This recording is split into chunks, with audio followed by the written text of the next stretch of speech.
ہے، لیکن دماغ کے اندر ایک الگ ہی سینما چل رہا ہوتا ہے۔ سائنس کہتی ہے کہ دماغ دن بھر کے خیالات اور ایموشنز کو سورٹ کر کے الگ الگ کمبینیشنز بناتا رہتا ہے۔ اسی لیے آپ نے دیکھا ہوگا کہ خواب کا اکثر سر پیر نہیں ہوتا۔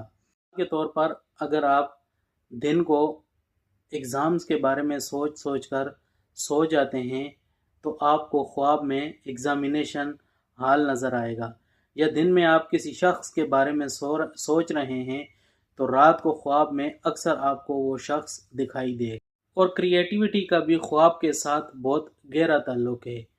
اکثر بہت بڑے بڑے سائنسدانوں کو ان کے آئیڈیاز خواب میں ہی ملتے ہیں۔ اب تھوڑا اسلامی نقطہ نظر سے دیکھتے ہیں۔ اسلام میں خواب کی 3 قسمیں بیان کی گئی ہیں: رحمانی خواب، نفسانی خواب اور شیطانی خواب۔ پہلے دیکھتے ہیں کہ رحمانی خواب کون سے ہوتے ہیں۔ رحمانی خواب وہ خواب ہوتے ہیں جن میں